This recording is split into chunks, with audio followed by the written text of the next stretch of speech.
Ethics में एक बहुत ही महत्वपूर्ण क्षेत्र है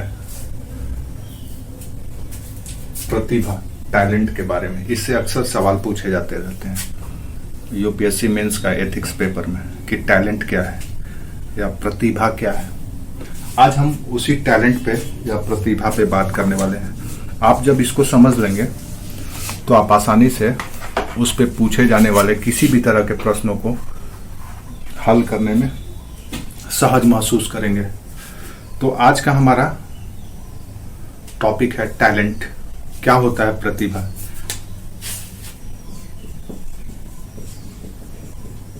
हिंदी में इसको प्रतिभा कहा जाता है। अक्सर हम लोग सुने होंगे और आसपास के लोगों को देखते भी होंगे कि कुछ लोग बहुत ही टैलेंटेड होते हैं, प्रतिभाशाली होते हैं, सही समय पर निर्णय लेकर के और सही चुनाव करके जीवन में सफल हो जाते हैं। तो प्रतिभा एक ऐसा क्वालिटी ऑफ ह्यूमन या मानव का एक ऐसा गुण है जिससे उसको जीवन के हर एक क्षेत्र में सफल बनाता है। आप एक ब्यूरोक्रेट बनने वाले हैं, लोक सेवक बनने वाले हैं, तो आपसे ये अपेक्षा की जाती है कि आप एक प्रतिभाशाली लोक सेवक हों ताकि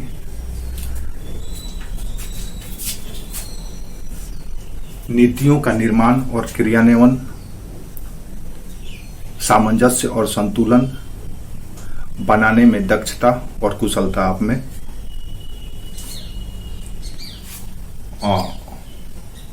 हो। तो कोई भी प्रतिभाशाली व्यक्ति के लिए जीवन में सफल होना बहुत ही सरल हो जाता है। लेकिन जो लोग थोड़ा कम प्रतिभाशाली होते हैं वो भी प्रतिभाशाली बन सकते हैं। कैसे बन सकते हैं उस पर हम लोग बात करेंगे। तो जो जीवन में कम थोड़ा प्रतिभाशाली होते हैं तो उन्हें संघर्ष थोड़ा ज्यादा करना पड़ता है। और आपको पता ही है कि एक आईएएस एस्पिरेंट या आईएएस की तैयारी करने वाला एस्पिरेंट सामान्य विद्यार्थियों से थोड़ा सा अधिक प्रतिभाशाली होता है, इसीलिए वो आईएएस का एग्जाम या परीक्षा क्लियर कर पाता है। तो क्या प्रतिभा का जीवन में इतना महत्व है जितना हम समझते हैं? बिल्कुल है, बहुत है। हमारे यहाँ कहा जाता है कि एक लोकल फ्रेज है कि गुदरी के लाल। तो गुदरी के लाल वही लोग होते हैं जो प्रतिभाशाली होते हैं। अगर आप प्रतिभाशाली हैं तो फर्श से अर्श पे पहुंच जाएंगे। अगर आप प्रतिभाशाली हैं तो फकीर से राजा भी बन जाएंगे। अगर आप प्रतिभाशाली हैं तो जड़ बुद्धि से कुशाग्र बुद्धि भी बन जाएंगे। अगर आप प्रतिभाशाली हैं तो अलोकप्रिय से लोकप्रिय भी बन जाएंगे। इसलिए मानव जीवन का उत्थान, मानव जीवन का कल्याण प्रतिभाशाली व्यक्तियों के हाथों में ही होता है।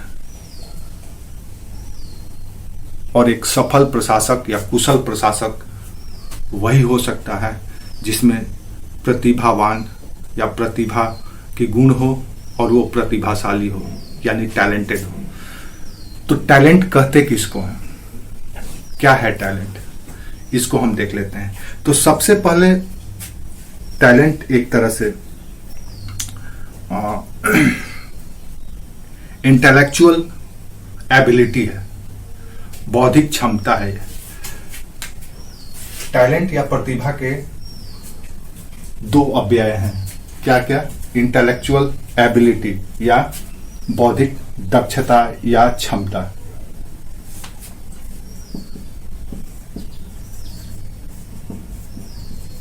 इंटेलेक्चुअल एबिलिटी यानी बौद्धिक क्षमता। ये दूसरा है दूसरा कारक या अव्यय क्या है? वो है क्रिएटिव पावर, यानी सृजनात्मक क्षमता या सृजनात्मक शक्ति।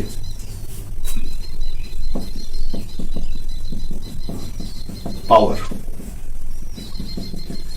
ये दो अव्यय हैं या तत्व हैं प्रतिभा के। इसी से दिखता है कि आप प्रतिभाशाली हैं कि नहीं हैं। यानी अगर आप में ये दोनों गुण है, इंटेलेक्चुअल एबिलिटी है, बौद्धिक क्षमता है, तो आप प्रतिभाशाली हैं। अगर आप में क्रिएटिव पावर है, सृजनात्मकता है या सृजनशीलता है, तो आप प्रतिभाशाली हैं। अब इंटेलेक्चुअल एबिलिटी क्या है, बौद्धिक क्षमता क्या है? तो बौद्धिक क्षमता है, अगर बौद्धिक क्षमता को आप देखें तो बौद्धिक क्षमता है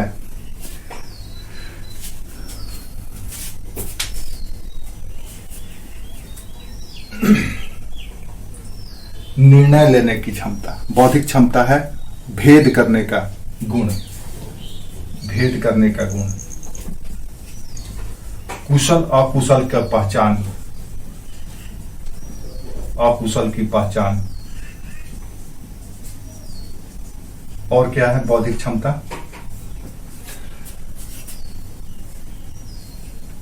बौद्धिक क्षमता तार्किक निर्णय, तार्किक एवं प्रासंगिक निर्णय।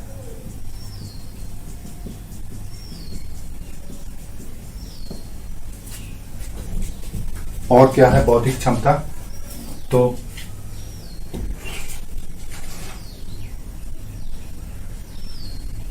वैज्ञानिकता या साइंटिफिक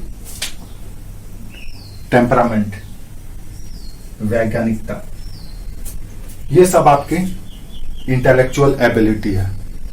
अगर ये सब आप में है तो आप इंटेलेक्चुअल हैं। अगर तार्किक और प्रासंगिक निर्णय कर सकते हैं, भेद करने में गुण है आपके पास, कुशल और अकुशल का पहचान है या सत्य असत्य का पहचान है, और साइंटिफिक टेम्परामेंट अगर रखते हैं, देन आपके पास इंटेलेक्चुअल एबिलिटी है।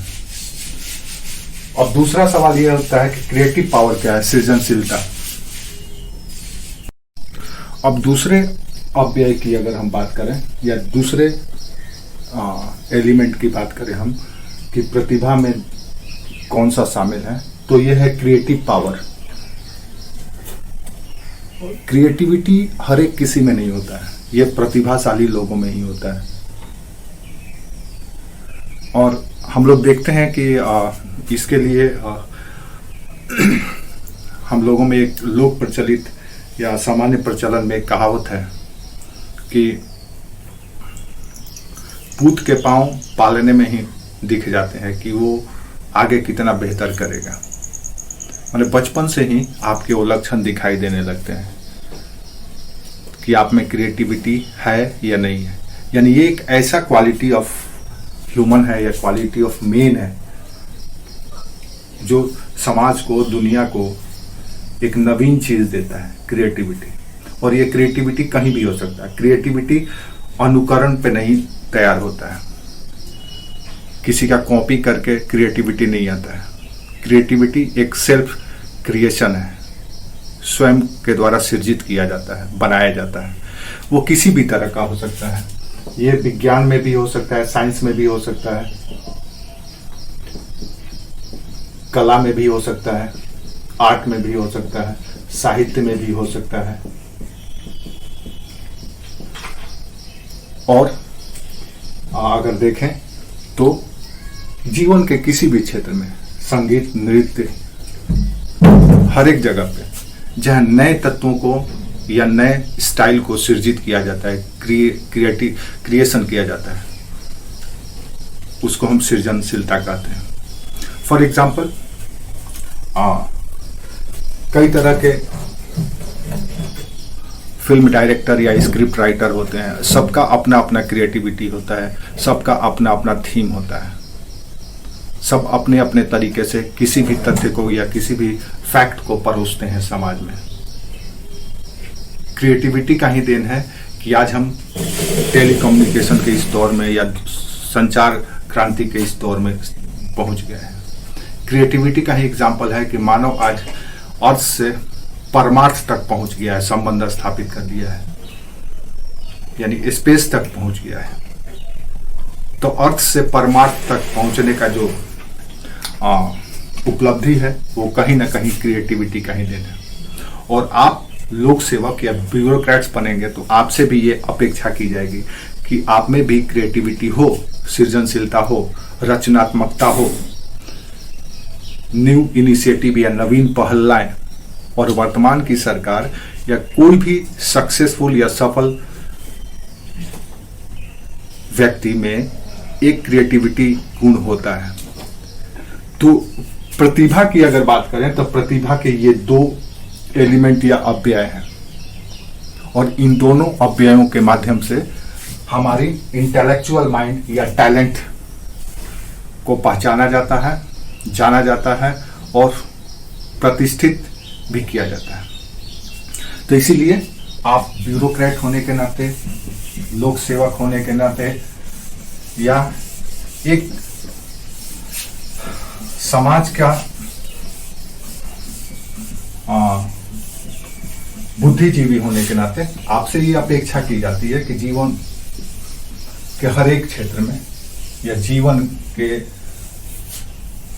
इस लंबी अवधि में आप में प्रतिभा का गुण हो। अब सवाल ये उठता है कि प्रतिभा क्यों चाहिए?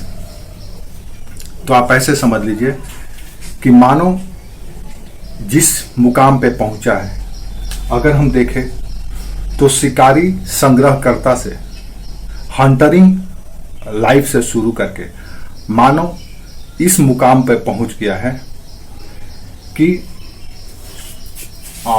शिकारी संग्रहकर्ता से शुरू करके अगर मानव को देखें तो मानव उस मुकाम पे पहुंच गया है जहां पे भविष्य के लिए भी सृजन करने लगा है। पहले मानव का जीवन एकदम सरल हुआ करता था, प्रकृति पर निर्भर हुआ करता था। अब मानव अपनी प्रकृति की रचना स्वयं करने लगा है, अपने वातावरण का सृजन स्वयं करने लगा है, अपना इन्वायरमेंट स्वयं क्रिएट करने लगा है। मानव इतना विकसित हो गया है और इस विकास का कारण है प्रतिभा। यानी कि अगर देखें तो टैलेंट इसीलिए भी जरूरी है क्योंकि इससे मानव में सृजन करने या परिवर्तन लाने की क्षमता विकसित होती है।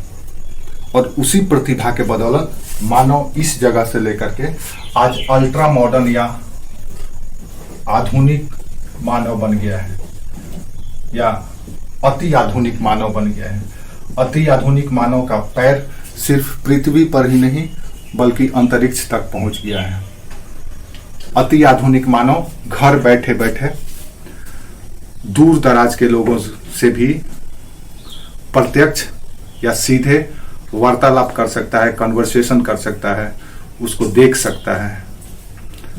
अति आधुनिक मानव अब तकनीक के माध्यम से नए नए सृजन भी करने लगा है, क्लोन तैयार करने लगा है, वस्तुओं का रूप आकार परिवर्तित करने लगा है। जेनेटिक इंजीनियरिंग के माध्यम से जीएम या जेनेटिकली मॉडिफिकेशन शुरू कर दिया है, गुणों का हस्तांतरण शुरू कर दिया है। यानी तकनीकी रूप से मानव अपनी प्रतिभा के बदौलत ही आज इस मुकाम पर पहुंचा है।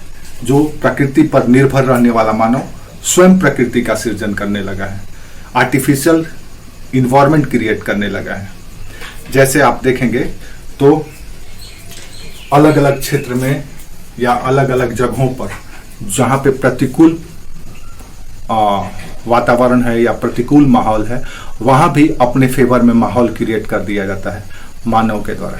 कैसे? प्रतिभा के बदौलत। तो प्रतिभा एक ऐसी गुण है जो मानव जीवन को मॉडर्न और लग्जरियस बनाता है, आधुनिक और सुख सुविधा भोगी बनाता है। आधुनिक एवं सुविधा भोगी बना दिया है।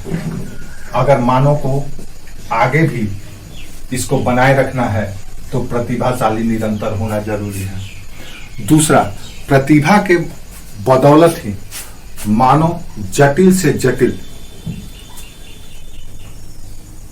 कॉम्प्लेक्स से कॉम्प्लेक्स समस्याओं का समाधान खोज पाया है। आज इस टैलेंट का ही देन है कि मानव उन गंभीर से गंभीर बीमारियों पर भी नियंत्रण स्थापित कर लेता है जिसकी करना एक चुनौती है। कई ऐसे जटिल समस्याएं हैं जो अतीत से लेकर के वर्तमान तक मानव के समक्ष उपलब्ध होता रहा है और उन समस्याओं से मानव निकलता रहा है और निकलता रहेगा, और उसके पीछे प्रतिभा या टैलेंट ही है। ये टैलेंट हर एक व्यक्ति में, हर एक समुदाय में, हर एक क्षेत्र में अलग अलग होता है। ऐसा नहीं है कि सभी लोगों में एक ही समान टैलेंट पाया जाता है। और किसी में साहित्य के क्षेत्र की प्रतिभा होती है, किसी में खेल के क्षेत्र में या स्पोर्ट्स में प्रतिभा होती है, किसी के इनोवेशन में, साइंस एंड टेक्नोलॉजी में, किसी का नृत्य संगीत में, किसी का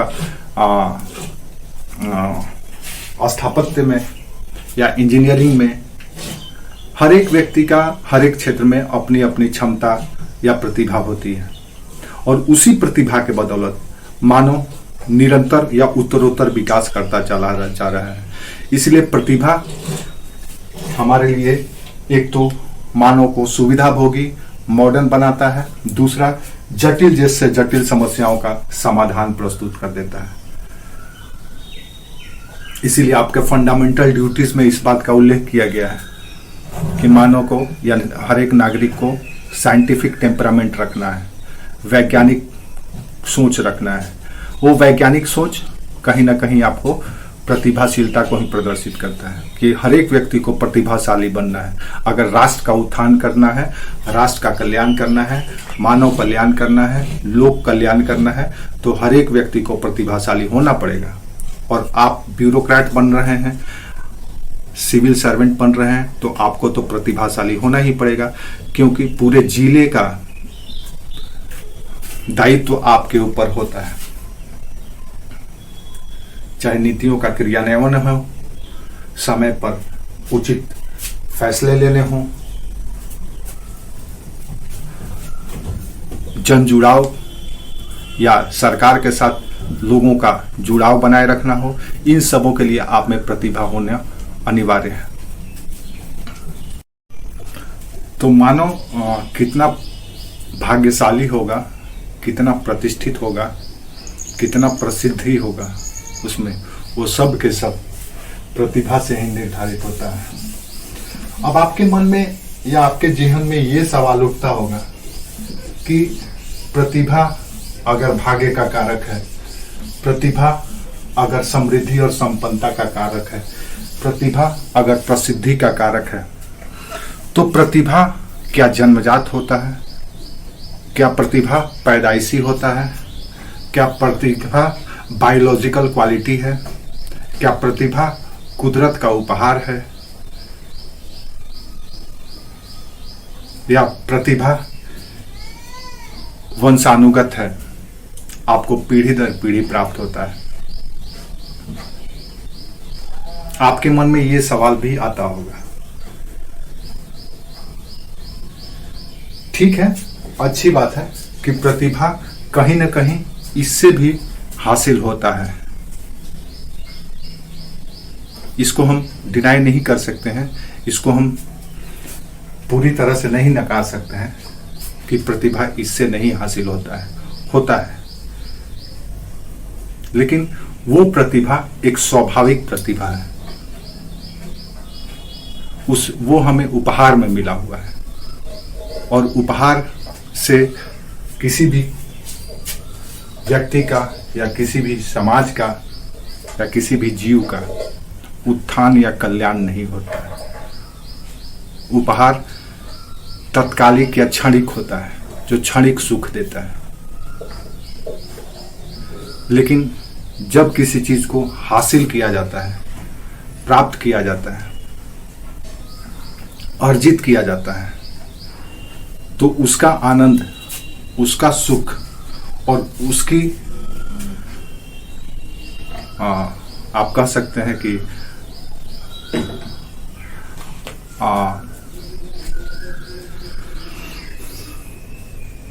अवधि या सस्टेनेबिलिटी होती है, लंबी होती है, जो हासिल किया जाता है, उसका सुख, उसका आनंद, उसकी स्थिरता, उसमें स्थिरता पाया जाता है, जो क्षणिक नहीं होता है, अस्थायी होता है। तो अस्थायित्व तो हासिल से जो प्रतिभा हासिल किया जाता है, हासिल करके जो प्रतिभा अर्जित की जाती है, उसमें अस्थायित्व होता है, क्षण भंगुरता नहीं होता है, क्षणिक नहीं होता है, परमानेंट होता है। तो कैसे हासिल किया जाए प्रतिभा?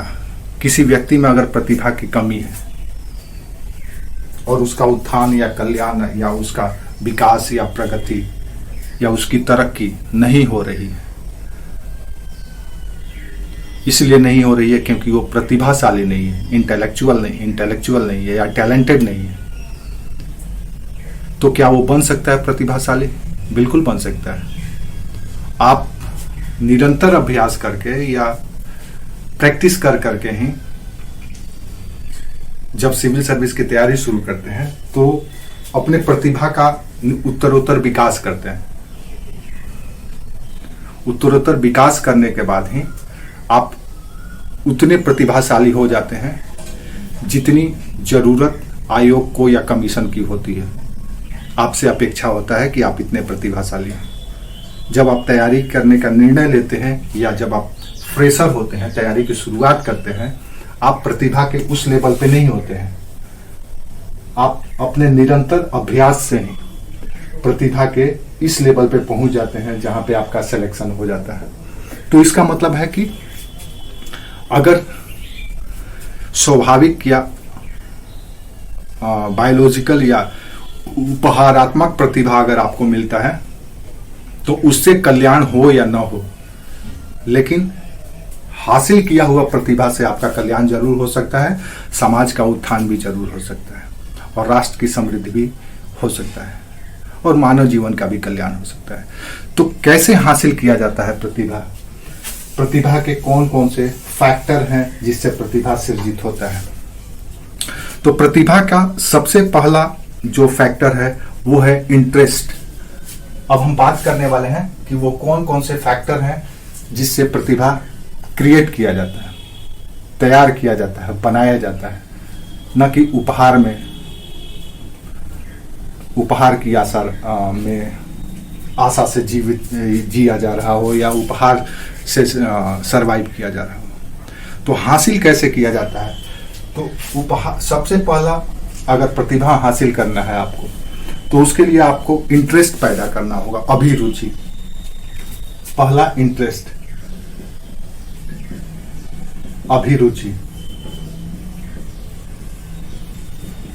अगर आपको प्रतिभावान बनना है, प्रतिभाशाली बनना है तो इंटरेस्ट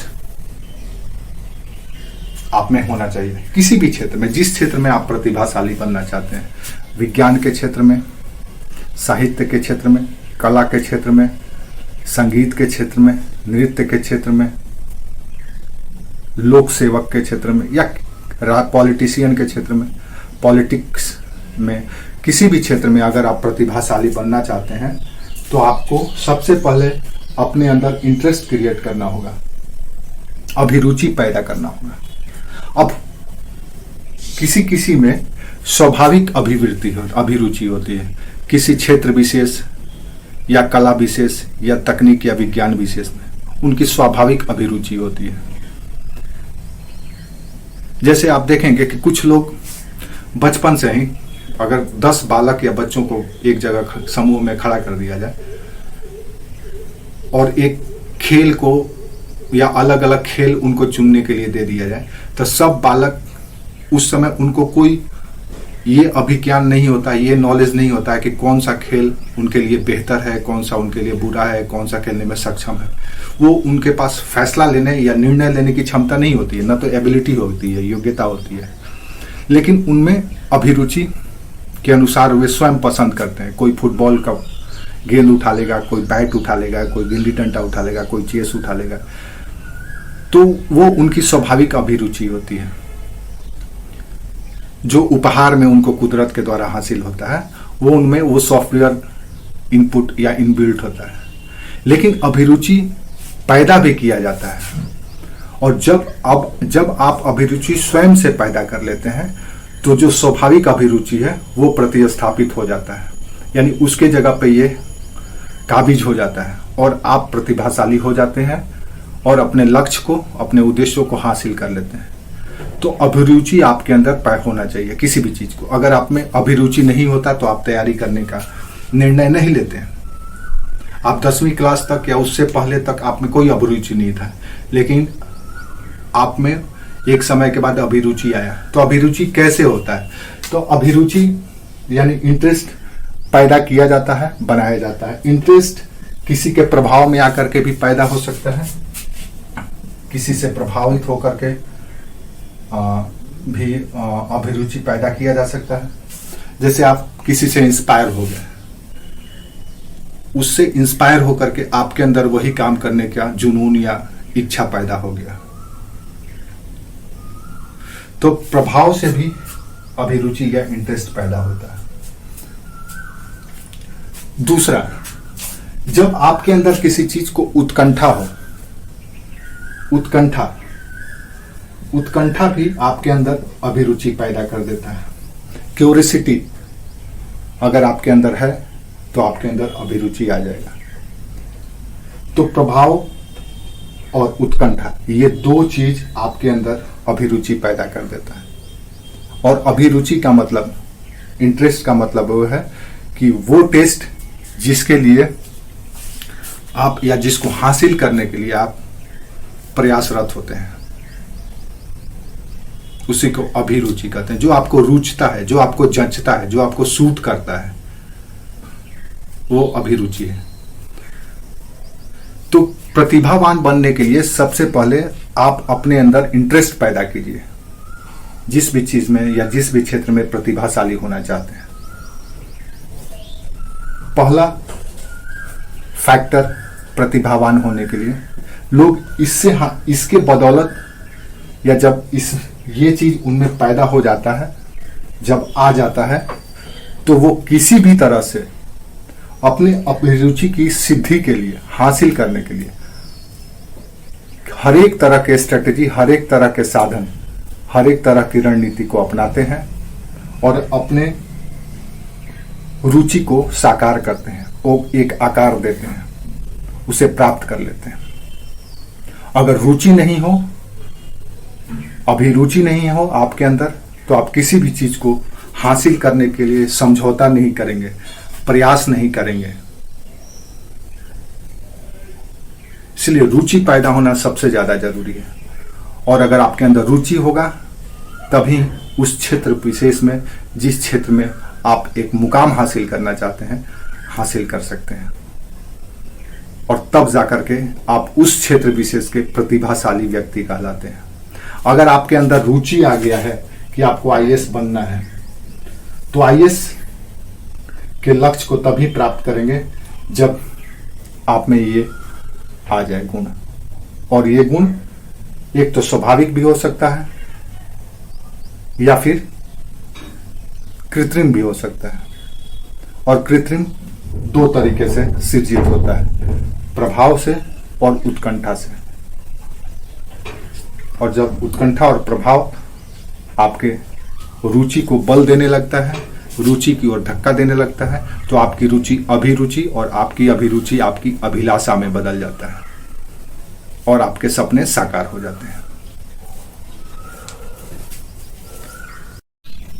तो अगर आप इंटरेस्ट या अभिरुचि को देखें और इसका बेस्ट एग्जाम्पल या उदाहरण देखना हो, तो आप अपने इर्द गिर्द आसपास में कई लोगों में देख सकते हैं जो छात्र जीवन में एक औसत अंक प्राप्त करके उन्होंने अपनी एकेडमिक डिग्री हासिल की थी या करते रहे, वो व्यवसायिक जीवन में, चाहे वो बिजनेस और व्यापार के क्षेत्र हो, राजनीति का क्षेत्र हो, प्रशासन का क्षेत्र हो, विज्ञान और तकनीक का क्षेत्र हो या कला का क्षेत्र हो, उन्होंने श्रेष्ठतम या उत्कृष्टतम मुकाम को हासिल किया। कई ऐसे उदाहरण हैं, कई ऐसे ब्यूरोक्रेट्स या आईएएस अधिकारी आपको मिल जाएंगे जो अपने छात्र जीवन में एक औसत विद्यार्थी थे। उनके अंक सामान्य अंक हुआ करते थे। 40%, 45% में लोगों ने उनसे अपेक्षाएं करना ही छोड़ दिया था, परिवार और समाज ने। लेकिन उन्होंने अपने अभिरुचि के बदौलत, इंटरेस्ट के बदौलत अपने प्रतिभा के धार को तेज किया और सफल आईएएस हुए और आईएएस बने। कई ऐसे बिजनेस टाइकून हैं, कई ऐसे कॉरपोरेट्स हैं, मार्क जुकरबर्ग, स्टीव जॉब्स, आपके यहां भी कई ऐसे लोग हैं जो अपने प्रतिभा के बदौलत, अपने टैलेंट के बदौलत उन्होंने उस मुकाम को हासिल किया।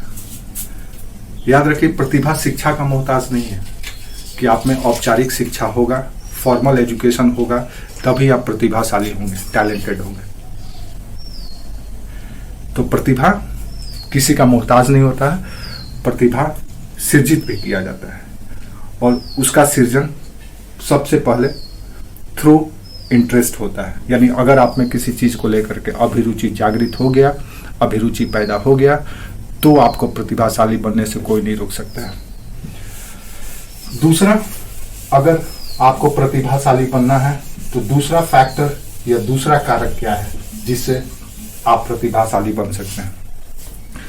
प्रतिभा हासिल करने के लिए दूसरा कारक है धैर्य, या आप कह सकते हैं कि धीरज। आप में धीरज और धैर्य होना चाहिए, यानी इंड्योरेंस होना चाहिए। इंड्योरेंस होना चाहिए आप में, धीरज या धैर्य होना चाहिए।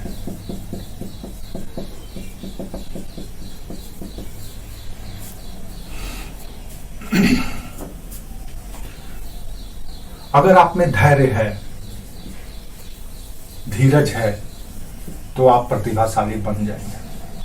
बहुत सारे लोग अपने जीवन में प्रतिकूल परिस्थितियों में विचलित होने लगते हैं जब उनको मनोवांछित परिणाम हासिल नहीं होता है, जब वो चाह करके भी कुछ प्रयासों के उपरांत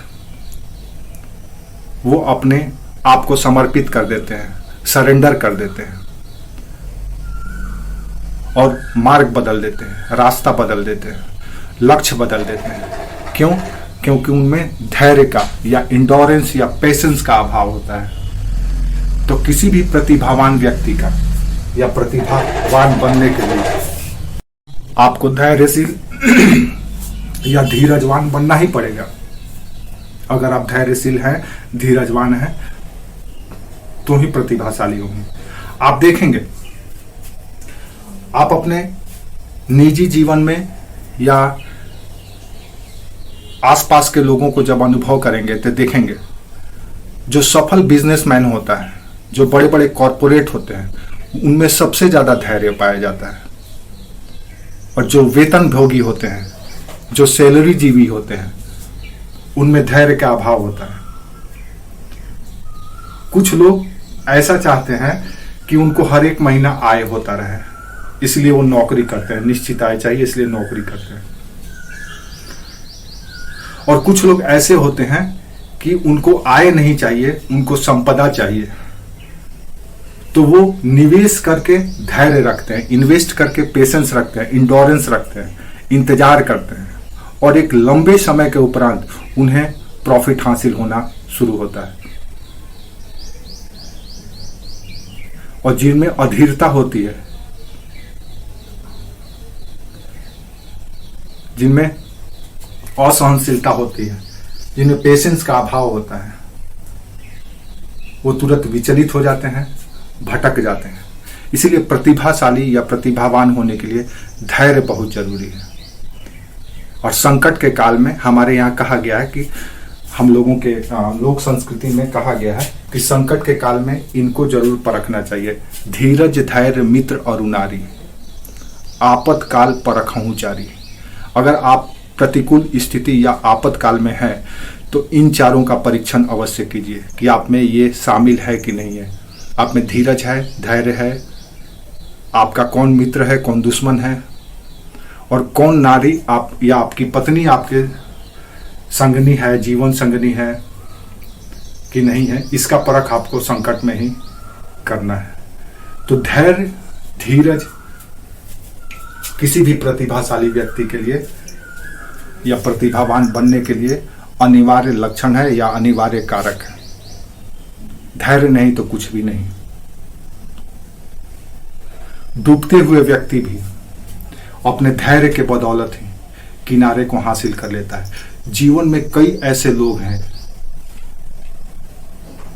आप सिविल सर्विस की तैयारी कर रहे हैं, आप देखे होंगे कि कई ऐसे लोग हैं जो 3 अटेम्प्ट तक पीटी का एग्जाम भी क्वालिफाई नहीं किया। लास्ट उन्होंने धैर्य रखा, अपने ऊपर विश्वास रखा और अपने प्रयास को निरंतर रखा, और आखिरी अटेम्प्ट में, चौथे अटेम्प्ट में मेंस भी क्वालिफाई किए और इंटरव्यू भी क्वालिफाई किए और फाइनल सिलेक्शन भी लिए, धैर्य के बदौलत ही। तो प्रतिभावान होने के लिए धैर्यवान होना बहुत जरूरी है। प्रतिभावान होने के लिए धैर्यवान होना बहुत जरूरी है। आपसे सवाल पूछे जा सकते हैं। यूपीएससी में एथिक्स में यह सवाल आपसे पूछा जा सकता है कि प्रतिभा कुछ और नहीं बल्कि धैर्य के प्रति या धैर्य की परीक्षा है। प्रतिभा एक धैर्य की परीक्षा है, बताइए। ऐसे भी पूछा जा सकता है आपसे, इसीलिए धैर्यवान रहिए अगर प्रतिभावान बनना है तो। तीसरा कारक है समर्पण। अगर प्रतिभाशाली बनना है तो आपको समर्पित होना पड़ेगा। समर्पण, जिसको आप डेडिकेशन या रेंडरिंग कह सकते हैं। रेंडरिंग या डेडिकेशन।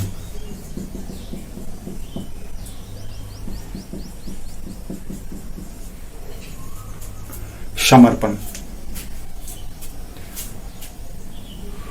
किसी भी लक्ष्य को, चाहे वो लक्ष्य पवित्र हो या अपवित्र, हासिल करना हो तो आपका समर्पण अति अनिवार्य है। कहा जाता है ना कि जब किसी चीज को तमन्ना से या पूरे दिल से चाहा जाए तो कायनात भी उसे जुटाने में मदद करती है। तो दिल से कैसे चाहेंगे, या दिल से चाहत क्या होता है? तो दिल से चाहत होता है समर्पण। कुछ भी करने के लिए तैयार हैं आप, अंडर एनी कंडीशन। समर्पण होना बहुत जरूरी है। एक विद्यार्थी को सफल होने के लिए अध्ययन में समर्पित होना बहुत जरूरी है।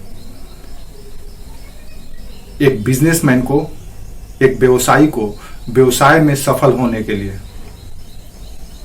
समर्पित होना बहुत जरूरी है।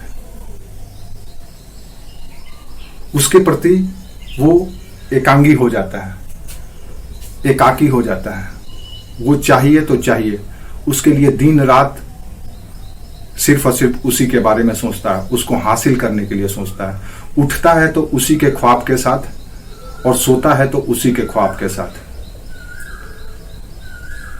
समर्पण से ही समृद्धि हासिल होता है, समर्पण से ही श्रेष्ठता हासिल होता है, समर्पण से ही सम्मान हासिल होता है। कई ऐसे लोग हैं जो अपने निजी जीवन में, व्यक्तिगत जीवन में ईश्वर के प्रति समर्पित हो जाते हैं और अद्भुत शक्ति हासिल कर लेते हैं, जो दूर के या भावी भविष्य का भी दर्शन करने लगते हैं। उनमें एक अद्भुत शक्ति आ जाता है समर्पण से। कई ऐसे लोग हैं जो समर्पण से उन लोगों के करीब भी पहुंच गए हैं जो उसके सबसे बड़े बैरी या दुश्मन थे। तो समर्पण होना जरूरी है आप में। अगर आप में समर्पण नहीं है तो आप प्रतिभावान नहीं बन सकते हैं। प्रतिभावान हासिल करने के लिए समर्पित होना, या आप कह सकते हैं कि डेडिकेशन या रेंडरिंग होना आपके अंदर बहुत जरूरी है। आप स्टूडेंट हैं, विद्यार्थी हैं, आपको आईएएस बनना है तो आपको समर्पित होना होगा। आपको कैसे समर्पित होना होगा? तो आपको अपने लक्ष्यों के प्रति समर्पित होना होगा। आप अपने लक्ष्य को निर्धारित कीजिए, अपने लक्ष्य के प्रति आशावान होइए, अपने लक्ष्य के प्रति सोते जागते प्रयासरत रहिए, तभी आप सफल होंगे, प्रतिभाशाली कहलाएंगे। तो तीसरा जो महत्वपूर्ण कारक था वो है समर्पण का। आपसे पूछा जा सकता है कि किसी भी कठिन से कठिन लक्ष्य को हासिल करने में समर्पण कितना निर्णायक है या समर्पण कितना निर्धारक है, बताइए। आप देखेंगे सबसे ज्यादा समर्पण किस में पाया जाता है? सबसे ज्यादा समर्पण माता में पाया जाता है। पुत्र के प्रति, पुत्री के प्रति, परिवार के प्रति वो समझौता करती है, सेक्रीफाई करती है, वो अपनी इच्छाओं को बलिदान तक दे देती है। किसके प्रति? अपने संतान, अपने परिवार के प्रति, उनके हित, उनके कल्याण के लिए, उनके उत्थान के लिए वो हमेशा समर्पित रहती है। नारी को जाना ही जाता है समर्पण के लिए, तब जाकर के नारी को वो प्रतिष्ठा, वो मुकाम समाज में हासिल हुआ है और समर्पण की प्रतिमूर्ति कहलाती है। तो आप में समर्पण होना चाहिए। चौथा जो कारक है आप कह सकते हैं वो है प्रैक्टिस, निरंतर अभ्यास, कंटिन्यूअस प्रैक्टिस। प्रतिभावान बनने के लिए आपको निरंतर अभ्यासवान होना होगा, यानी कि प्रैक्टिस करना होगा।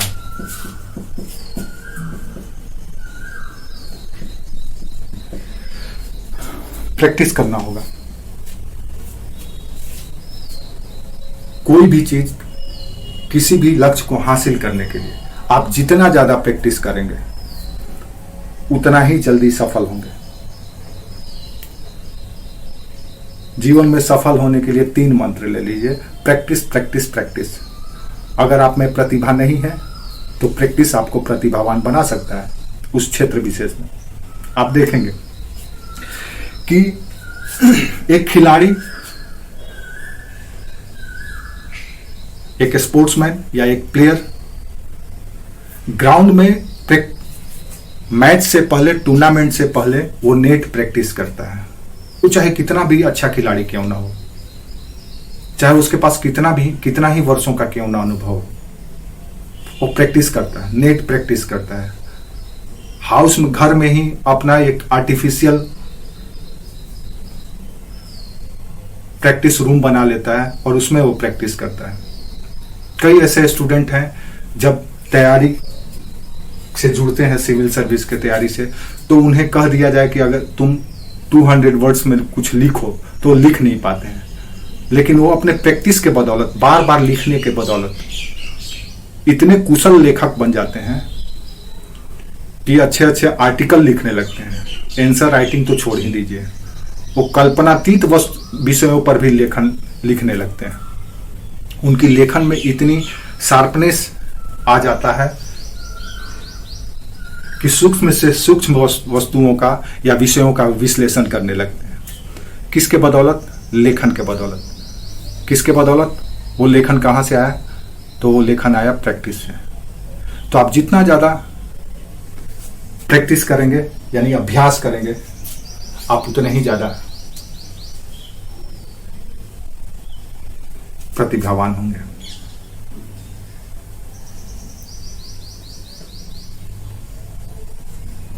तो प्रैक्टिस या अभ्यास बहुत जरूरी है। आपकी प्रतिभा अस्थायी रहेगी कि नहीं रहेगी, आपकी श्रेष्ठता, आपकी सर्वोच्चता, आपको आपकी प्रसिद्धि और आपकी समृद्धि अस्थायी रहेगी कि नहीं रहेगी, वो आपके प्रैक्टिस पर निर्भर करता है। अगर आपने प्रैक्टिस करना छोड़ दिया तो आपकी प्रतिष्ठा, आपकी समृद्धि, आपकी श्रेष्ठता पे चुनौती या संकट आ जाएगा, वो आपसे छीनी जा सकती है। कई पॉलिटिशियन होते हैं जो हमेशा एक्सपेरिमेंट करते हैं, प्रयोग करते हैं विथ प्रैक्टिस, प्रयास के साथ।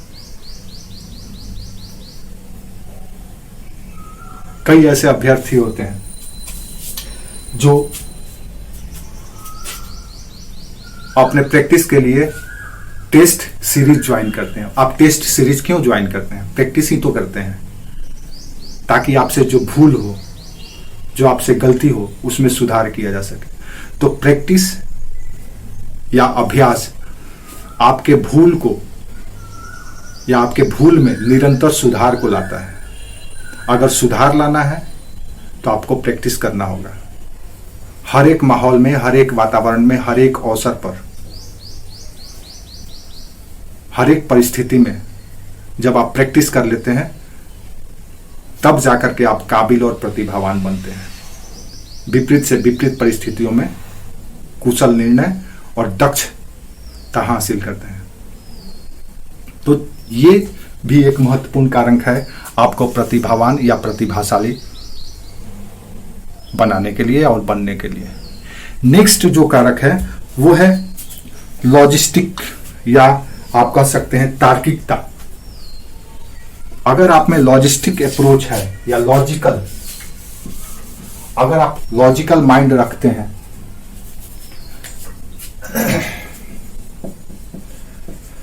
तार्किकता अगर आप रखते हैं, तार्किक हैं अगर आप, तो आप प्रतिभावान बन सकते हैं। ये तार्किकता क्या होता है, लॉजिकल क्या होता है? अच्छा, याद रखिए, ये जितने भी कारक हैं जिससे प्रतिभाशाली बनते हैं लोग या प्रतिभावान बनते हैं, ये अपने आप में एक क्वेश्चन है। आपसे 150 वर्ड्स में आपसे पूछा जा सकता है कि प्रतिभा तार्किकता से निर्धारित होता है। हर एक इंग्रेडिएंट्स पे आपसे सवाल पूछा जा सकता है कि कैसे इससे सेपरेट इंडिविजुअल सवाल पूछे जा सकते हैं, या आपसे पूछा जा सकता है कि प्रतिभा कैसे विकसित होता है, प्रतिभा कैसे सृजित होता है, क्या प्रतिभा अनुवांशिक होता है, क्या प्रतिभा उपहार स्वरूप मिलता है, या प्रतिभा का सृजन किया जा सकता है, या प्रतिभा प्रयास की उपज है। इस तरह से घुमा फिरा करके कई तरह के सवाल आपसे पूछे जा सकते हैं अगर आप इन सारे अवयवों को या इन सारे फैक्टर को समझ लेते हो। तो प्रतिभा का दूसरा या अगला कारक है लॉजिकल माइंड या तार्किकता या लॉजिस्टिक अप्रोच। अगर आप में है तो आप प्रतिभावान बन जाएंगे। कैसे बन जाएंगे? लॉजिस्टिक अप्रोच क्या कहता है? तो लॉजिस्टिक अप्रोच ये कहता है कि किसी भी चीज के सकारात्मक और नकारात्मक इन पहलुओं को समझ पाने में आप सक्षम है कि नहीं है, इनमें आप भेद कर पा रहे हैं कि नहीं कर पा रहे हैं, वही तार्किकता है। आप देखेंगे कि वर्तमान मानव संस्कृति, मानव सभ्यता में जो भी अल्ट्रा मॉडर्न मानव ह्यूमन कम्युनिटी है या ह्यूमन सिविलाइजेशन है, आज इतना विकसित क्यों हो गया है?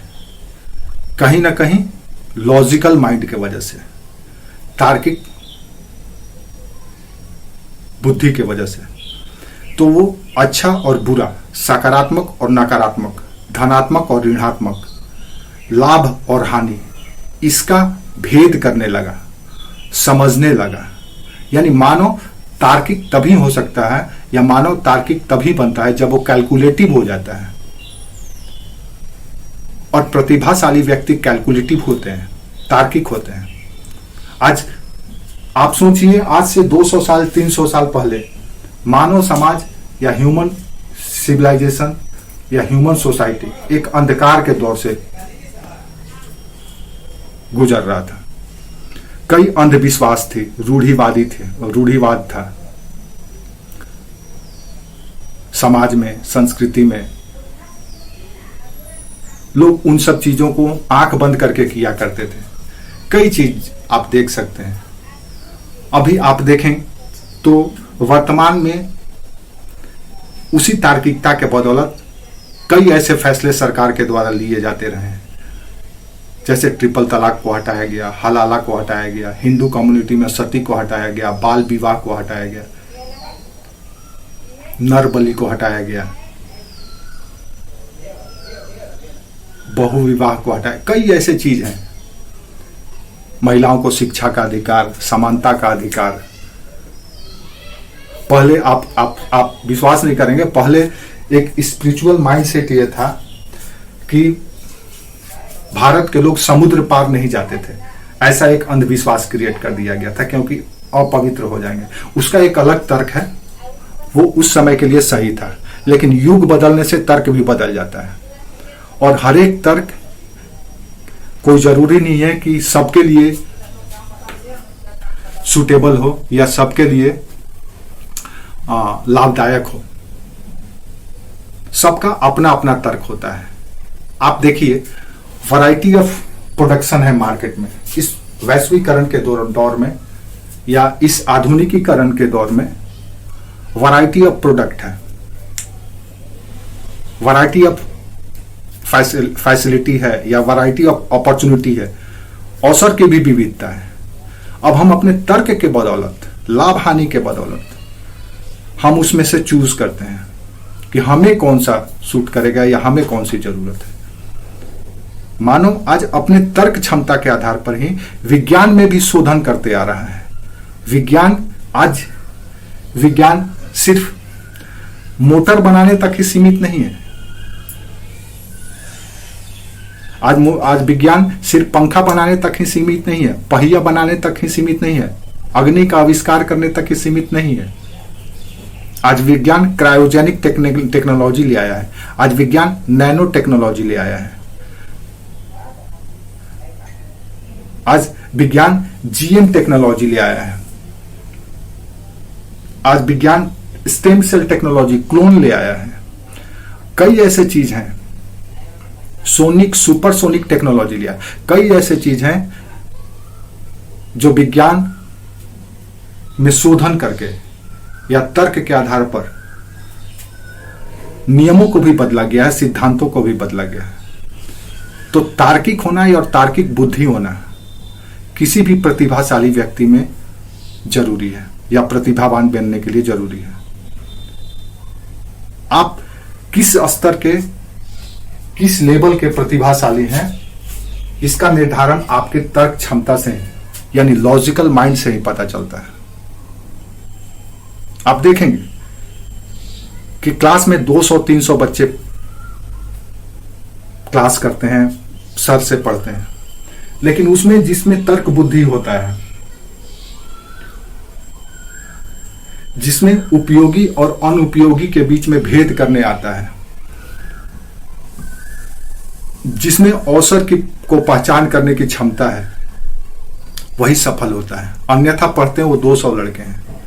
क्यों? क्योंकि उनमें तर्क बुद्धि होता है। वो समझ लेते हैं, देख लेते हैं, भेद कर लेते हैं कि ये हमारे लिए उपयोगी है, ये अनुपयोगी है, और इसके आधार पर वो निर्णय लेते हैं और निर्णय लेकर के सफल हो जाते हैं। और सफल होने के बाद आप ही लोगों के बीच में, आप ही के रो में बैठे हुए, आप ही के बेंच पर बैठे हुए बच्चा प्रतिभाशाली बनकर के आईएएस बन जाता है। तो तर्क बुद्धि यानी लॉजिकल माइंडसेट होना सब भी अति आवश्यक है एक प्रतिभाशाली या प्रतिभावान बनने के लिए। नेक्स्ट है डिसिप्लिन, यानी अनुशासन। अनुशासन कहा जाता है कि अनुशासन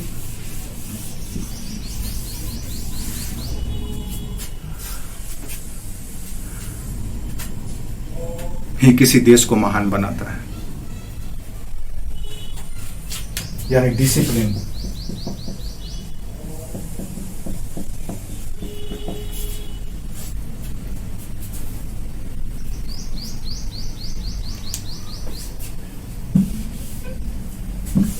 अनुशासन है किसी देश को महान बनाता है। छात्र को सबसे ज्यादा अनुशासित होना चाहिए अपने अध्ययन में, अपने अध्यावास में, अपने शोध में। जितने बड़े बड़े शोधार्थी रिसर्चर हुए वो सबसे ज्यादा अनुशासित हुए। अनुशासन आपको एक ऐसा माहौल बना करके देता है, एक ऐसा इन्वायरमेंट क्रिएट करता है जो आपके लक्ष्य की ओर उन्मुख होने के लिए या अग्रसर होने के लिए प्रेरित करता है और आपको मार्ग से भटकने, विचलित होने से बचाता है। अनुशासन से ही प्रैक्टिस साध्य होता है या सफल होता है। अगर आपको प्रैक्टिस या अभ्यास को बनाए रखना है और अभ्यास को फ्रूटफुल या उपयोगी बनाना है तो आपको अनुशासित होना पड़ेगा। अनुशासन आपके मानसिक विचलन पर विजय दिलाता है। किसी भी व्यक्ति को अनुशासित होना या सार्वजनिक जीवन में, निजी जीवन में, पारिवारिक जीवन में बहुत जरूरी है।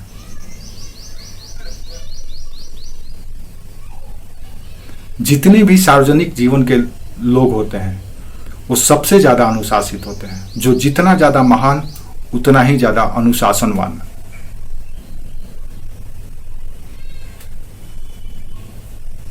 महात्मा बुद्ध बहुत अनुशासित। हमारे यहाँ जो शिक्षा दी जाती थी, आपकी जो परंपरागत शिक्षा थी, आधुनिक शिक्षा से पहले, या आप कह सकते हैं ब्रिटिश या एंग्लो एजुकेशन से पहले,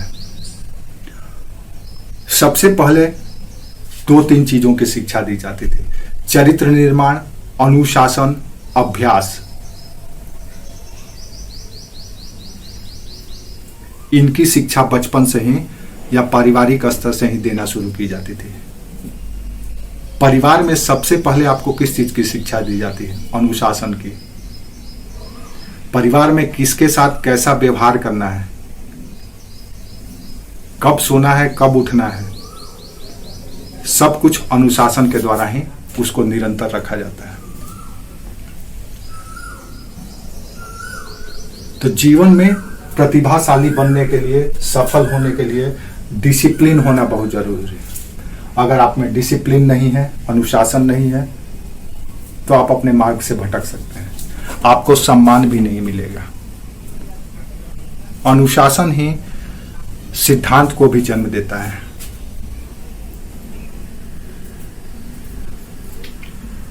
सेना में सबसे ज्यादा अनुशासन पाया जाता है। अपर अधिकारी या उच्च अधिकारी के आदेशों का मानना ही उनका कर्तव्य है। उनसे सबसे पहले जिस चीज की अपेक्षा की जाती है सेना में, वो की जाती है अनुशासन की। जितने बड़े पार्टी, जितने बड़े राजनीतिक दल, उतने ज्यादा अनुशासित। अनुशासन के लिए ही दल व्हीप रखती है, सचेतक रखती है, ताकि दल में अनुशासन बना रहे। अगर आप अनुशासन के खिलाफ जाते हैं तो दल आपके खिलाफ अनुशासनात्मक कार्रवाई कर सकती है। यानी कि पार्टी के हित साधन अनुशासन पर ही निर्भर करता है। आपका हित साधन भी अनुशासन पर ही निर्भर करता है। और जब पार्टी अपने अनुशासन से सफल हो जाती है तो प्रतिष्ठित और प्रतिभावान हो जाती है। वर्तमान की सरकार को देखिए आप, भारतीय जनता पार्टी आज विश्व की सबसे बड़ी दल है। क्यों दल है? क्योंकि उसमें सबसे ज्यादा अनुशासन पाया जाता है। विश्व की सबसे बड़ी स्वयंसेवक संगठन आरएसएस आज क्यों सफल है? क्योंकि उसमें अनुशासन पाया जाता है। ऐसा नहीं है कि जो मन किया, जिसको मन किया, जहां मन किया वो कर ले, वो फैसला ले ले, वो बोल दे। नहीं, सब के सब अनुशासित है।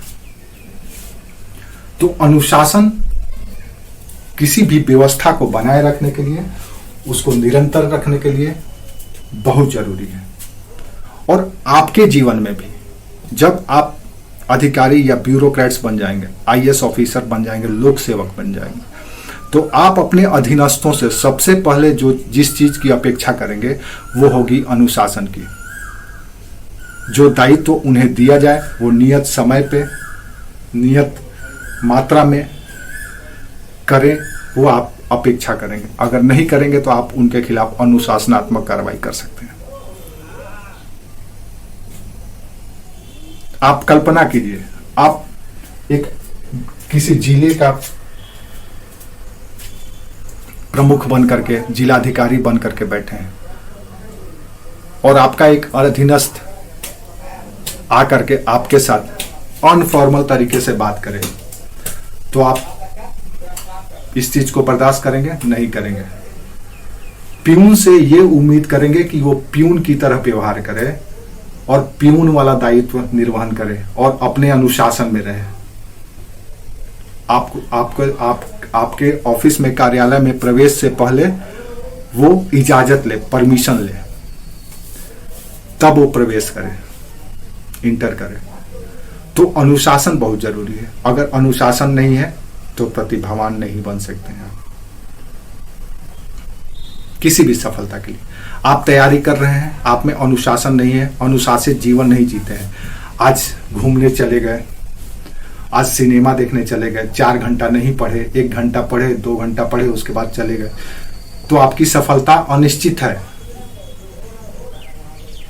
याद रखिए, सिविल सर्विस की तैयारी में सभी बच्चे तैयारी के प्रारंभिक दौर में औसत ही होते हैं, लेकिन जो जितना ज्यादा अनुशासित, अभ्यासी, तार्किक होता है वो उतना ही जल्दी सफल हो जाता है। नहीं तो आप देखेंगे बल्क में लड़के जाते हैं, भीड़ जाता है तैयारी करने के लिए, लेकिन सिलेक्शन कुछ ही लोगों का होता है क्योंकि वो वहां पे अनुशासित नहीं रहते हैं। जाते हैं दिल्ली तैयारी करने के लिए, या मुखर्जी नगर में रह रहे हैं, राजेंद्र नगर में रह रहे हैं, 2 घंटा पढ़े और 3 घंटा मस्ती करने लगते हैं। वो अनुशासित नहीं रहते हैं, डिसिप्लिन नहीं रहते हैं, किसी गलत रास्ते पे भी चले जाते हैं और वो अपने लक्ष्य से भटक जाते थे। तो गए थे हरिभजन को, ओटन लगे कपास। तो सफल होने के लिए अनुशासित होना जरूरी है। एक और चीज जो आपको बहुत जरूरी है वो है इंद्रिय विजय। सेंस कॉन्केरर होना पड़ेगा आपको। सेंस कॉन्केरर यानी इंद्रिय विजय आपको हासिल करना पड़ेगा। अपने इंद्रियों पर विजय हासिल करना पड़ेगा। अगर आप इंद्रिय विजय नहीं करेंगे तो आप सफल नहीं हो सकते हैं। सेंस को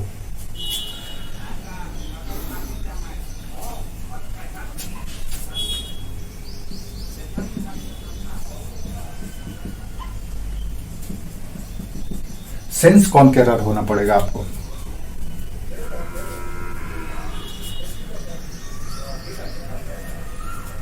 अपने इंद्रियों पर विजय हासिल करना पड़ेगा। तो ये कैसे हासिल हो? आप याद रखिए, इसी सेंस कॉन्केरर या इंद्रिय विजय को हासिल करने के उपरांत महावीर को, या आप कह सकते हैं जैन महापुरुष को महावीर कहा गया, जिसे आप महावीर जैन कहते हैं, क्योंकि इसलिए उन्हें इंद्रजीत भी कहा जाता है, जिसने अपने इंद्रियों पर विजय हासिल कर ली। महावीर को इंद्रजीत भी कहा जाता है क्योंकि उन्होंने, बचपन का नाम उनका क्या था? तो बचपन का नाम कुछ और था और अपने इंद्रियों पर विजय हासिल करने के उपरांत उन्हें महावीर कहा जाने लगा, जैनेन्द्र कहा जाने लगा, जिन्होंने अपने जीन पर विजय हासिल कर ली, अपने इंद्रियों पर विजय हासिल कर ली। इंद्रियों पर विजय नहीं हासिल करने के वजह से किसी भी व्यक्तित्व में 2 नकारात्मक चीज पैदा हो जाता है। वो है चंचलता, या आप कह सकते हैं चेंजेबिलिटी या चंचलता आ जाता है। फ्लक्चुएशन उसमें होता है अगर वो इंद्रियों पर विजय हासिल ना करे तो, या इंद्रियों का विजेता ना हो, सेंस कॉन्करर ना हो तो। दूसरा उसमें जो निर्गुण या दुर्गुण आ जाता है, वो आ जाता है प्रतिक्रियाशीलता।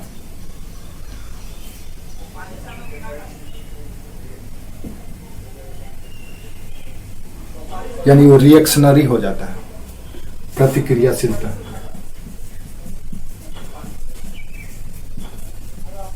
हर एक चीजों पर तुरंत प्रतिक्रिया देने लगता है। क्यों? क्योंकि अस्थिर इंद्रिय से वो प्रभावित होता है, उसके गिरफ्त में होता है। अब मान लो आपको पढ़ना है, 4 घंटा पढ़ना है, और आपका दिल कहने लगा यार चलो आज सिनेमा देख करके आते हैं। तो जैसे ही आप अपने इंद्रियों के गिरफ्त में आएंगे, आपका अनुशासन आपके हाथ से निकल जाएगा।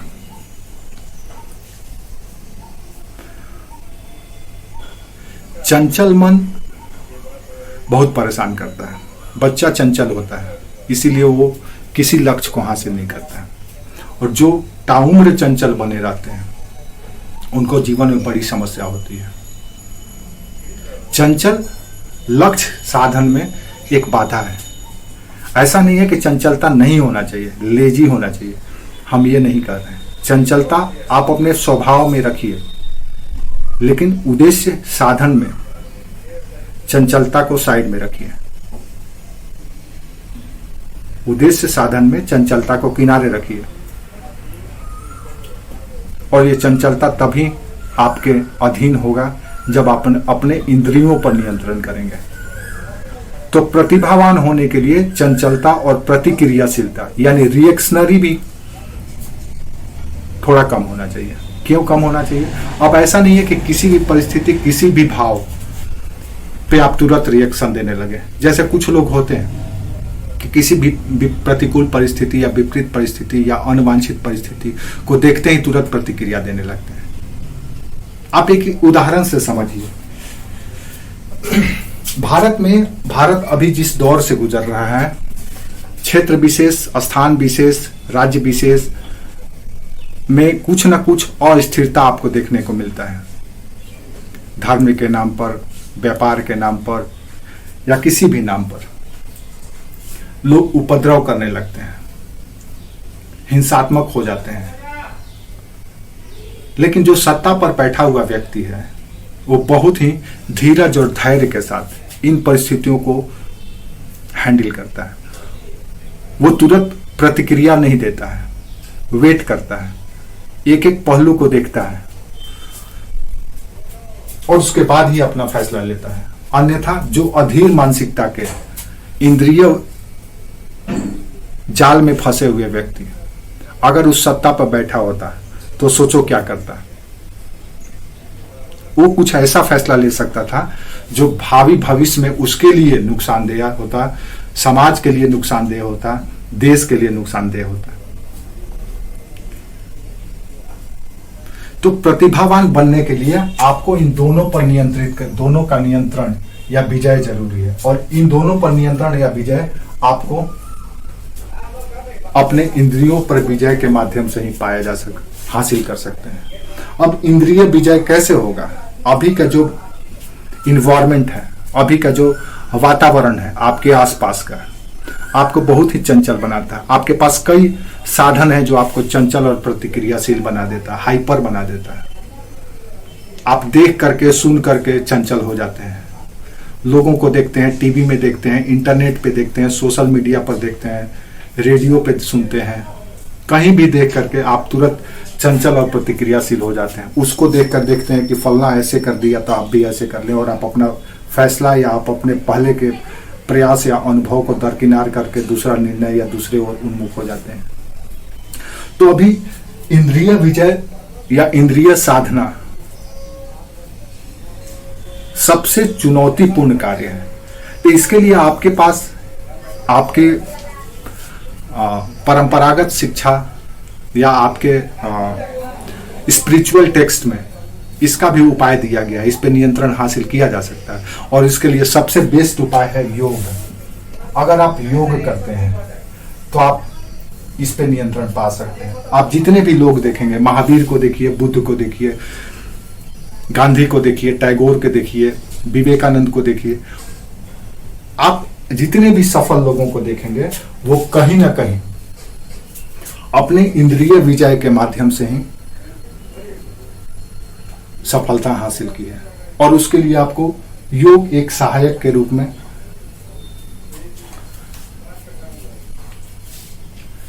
या एक मित्र के रूप में मदद कर सकता है। आप इसके मदद से प्रतिभावान बन सकते हैं। एक और चीज अगर आप देखें तो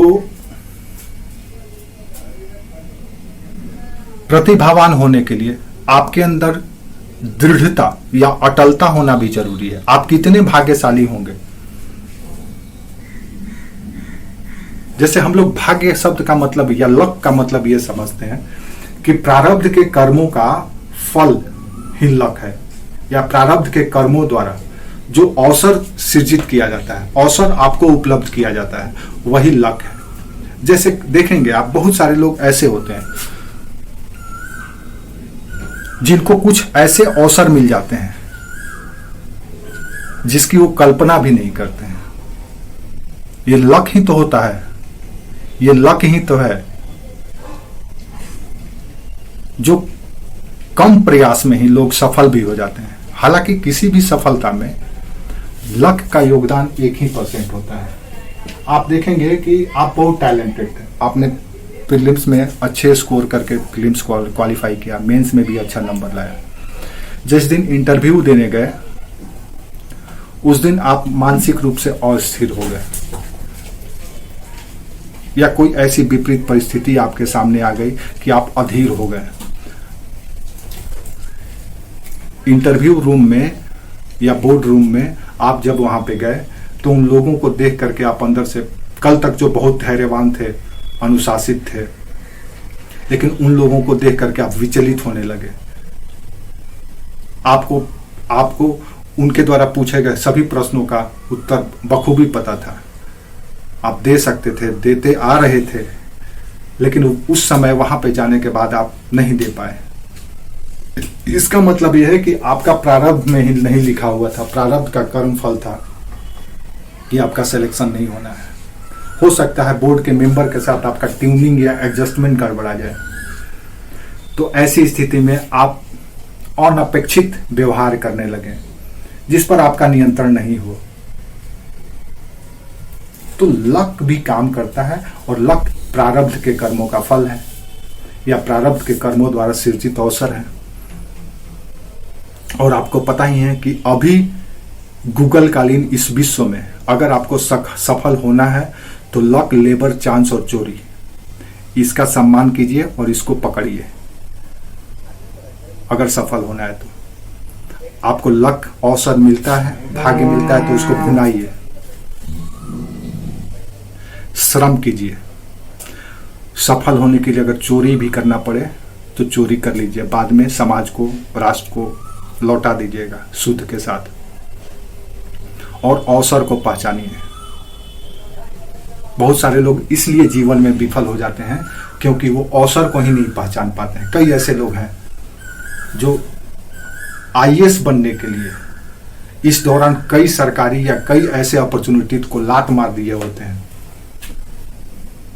किसी का पीसीएस में चयन हो गया था, या कि कोई पुलिस इंस्पेक्टर बन गया था, या कोई अच्छे मल्टीनेशनल कंपनी बन गया था, लेकिन उसने उसको छोड़ दिया या उसको एक्सेप्ट ही नहीं किया, उसने उस अवसर को नहीं पहचाना। तो अवसर पहचानना पड़ेगा, और अवसर का सृजन भी लक करता है। हालांकि सारा अवसर का सृजन वो नहीं करता है, लेकिन वो करता है। तो सफल होने के लिए आपको लक का भी सम्मान करना चाहिए। और दूसरी बात जो महत्वपूर्ण है, प्रतिभावान होने के लिए, वो महत्वपूर्ण है अटलता या दृढ़ता, जिसको हम कह सकते हैं परसिस्टेंस, यानी कि दृढ़ निश्चयी होइए आप। आपने ठान लिया है कि आपको सफल होना है, आपको ये लक्ष्य हासिल करना है, तो आपको हासिल करना है। यानी परसिस्टेंस अगर आप में है, अटलता है,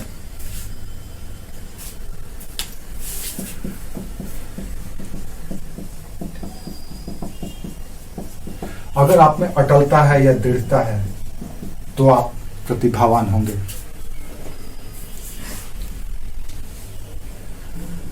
अगर इसका अभाव है तो आप लक्ष्य के पास पहुंच करके भी उससे दूर हो सकते हैं, उससे विमुख हो सकते हैं, उससे दूर जा सकते हैं।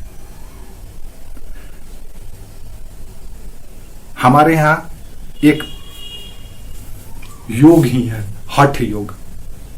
हठी होते हैं लोग, उन्होंने ठान लिया कि ये करना है तो करना है। जैसे नाथ परंपरा, नाथ परंपरा जिसके संत हैं आदित्य योगीनाथ, उत्तर प्रदेश के मुख्यमंत्री। नाथ परंपरा में हठ की ही शिक्षा दी जाती है कि आपने जिस लक्ष्य की साधना आपको जिस लक्ष्य की साधना करना है उसके लिए हठ कीजिए। आप देखेंगे कि जब आप कुंभ के मेले में जाते हैं तो कई ऐसे ऐसे साधु संत, ऋषि मुनि, सन्यासी, फकीर, भिक्षु मिलते हैं जो एक हाथ उठाए हुए हैं तो जीवन भर इसी उठाए हुए हैं। हठ को आप कह सकते हैं एक तरह से तपस्या की तरह, ये तपस्या है, अटलता। आप देखेंगे कि दानों ने देवों को खुश करके अपने हठ के माध्यम से ही, अपने तपस्या के माध्यम से उनको अपने बस में कर लिया। रावण से शंकर भी डरते थे, क्यों? क्योंकि वो हठी था, वो तपस्वी था, वो ठान लेता था कि हमको शिव से साक्षात्कार करना है, तो तपस्या में लीन हो जाता था, हठ धर्मी हो जाता था। और जब तक शिव प्रकट होकर के उससे साक्षात्कार नहीं करते थे तब तक तपस्या में ही रत रहता था। तो सफल होने के लिए दृढ़ निश्चय और हठी होना भी जरूरी है, और दृढ़ निश्चय और हठी होंगे तभी आप प्रतिभाशाली बनेंगे। आपने हठ किया हुआ है कि हमको सिलेक्शन लेना है, तभी आप 6 अटेम्प्ट तक वेट करते हैं। 6 अटेम्प्ट तक, जब तक आपका आखिरी प्रयास है तब तक आप परीक्षा देते रहते हैं कि नहीं हमको चाहिए तो चाहिए। हठ समझौतावादी नहीं बनाता है, आपको अगर ये चाहिए तो चाहिए। हाँ, हठ पवित्र होना चाहिए। हठ ऐसा नहीं होना चाहिए जो अस्थिरता पैदा करे, अहितकारी ना ही होना चाहिए। हठ आपके उत्थान और समाज के उत्थान के लिए होना चाहिए। अन्यथा आप देखेंगे कई ऐसे दानव हुए जिन्होंने हठ से ऐसे सिद्धि हासिल की जो समाज के लिए विनाशकारी हुआ, और उनका विनाश भी हो गया। जैसे भस्मासुर, भस्मासुर ने हठ करके शक्ति प्राप्त कर ली थी कि उसे कोई भी नहीं मार सकता, वो जिसको छू देगा वो मर जाएगा। तपस्या से हासिल किया उसने, और उसकी बदनसीबी कहिए या जड़ बुद्धि कहिए कि वो अपने ही सर पे हाथ रख करके अपने आप को भस्म कर लिया। तो अगर गलत उद्देश्य से या अपवित्र उद्देश्य से हठ किया जाए तो वो अहितकारी होता है, विनाशक होता है। लेकिन सफल होने के लिए आपको हठी भी होना पड़ेगा, प्रतिभावान होने के लिए हठी भी होना पड़ेगा। आपने टारगेट कर लिया है, आपने निर्धारित कर लिया है कि आपको ये हासिल करना है, तो आप हठ योगी बन जाइए। आपको ये सारी की सारी चीजें प्रतिभावान बनने के लिए, ये सारे के सारे गुण आपके धार्मिक ग्रंथों में अच्छे तरीके से बताए गए हैं।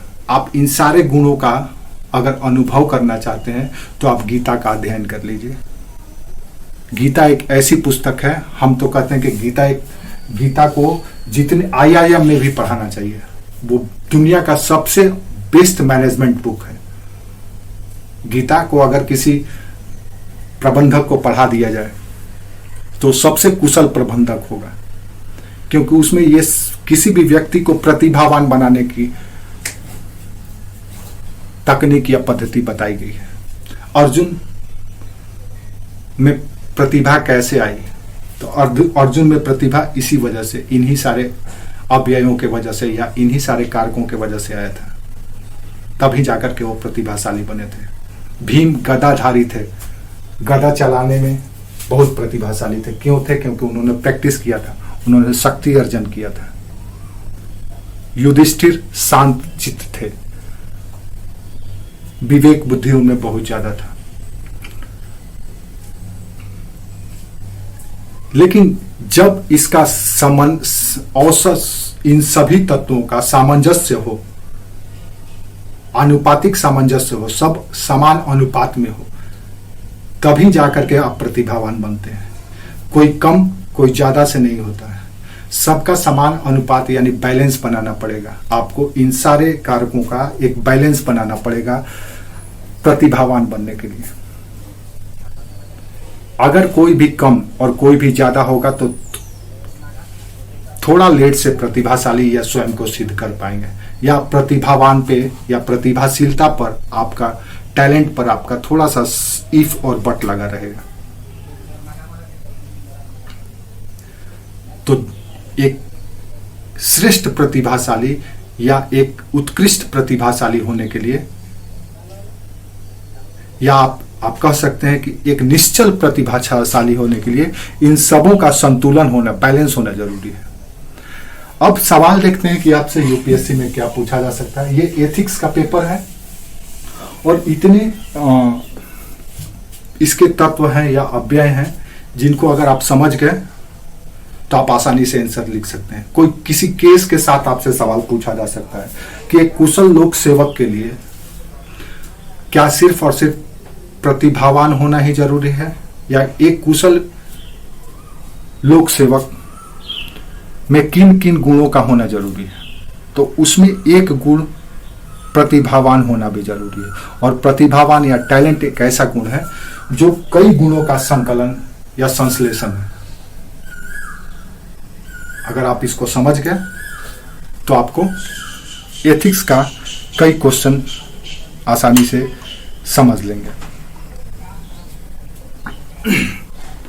और एक कुशल प्रशासक के लिए, एक सफल बिजनेसमैन के लिए, एक प्रभावशाली राजनीतिज्ञ होने के लिए, एक लोक कल्याणकारी सामाजिक दार्शनिक होने के लिए, विश्व उद्धारक होने के लिए प्रतिभावान होना जरूरी है। और हर एक राष्ट्र अपने नागरिकों से यह अपेक्षा करता है कि उसके नागरिक प्रतिभाशाली हों। हर एक परिवार का सदस्य यह अपेक्षा करता है कि परिवार का उसका सदस्य, हर एक सदस्य अपने अपने स्तर पर प्रतिभाशाली हो अपने अपने क्षेत्र में।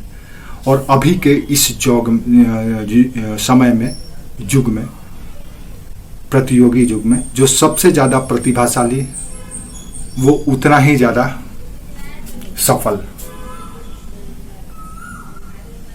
इसलिए हर एक व्यक्ति से अपेक्षा की जाती है कि वो अपने स्तर पे, अपने माहौल में, पर्यावरण में प्रतिभाशाली हो। अगर वो उसको सरवाइव करना है तो जंगल में शेर होते हैं, शेर होता है, बाघ होता है, लेकिन जो सबसे ज्यादा प्रतिभाशाली जीव होता है वही उसके शिकार होने से बचता है। नहीं तो कोई जन्म लेते ही कुछ ही महीनों के बाद उसका शिकार बन जाता है, क्योंकि उसमें प्रतिभा का अभाव होता है। तो शेर के शिकार से बचना है और स्वयं शेर भी बनना है तो प्रतिभावान होना पड़ेगा, अन्यथा आप शेर होकर के भी भूखे मर सकते हैं।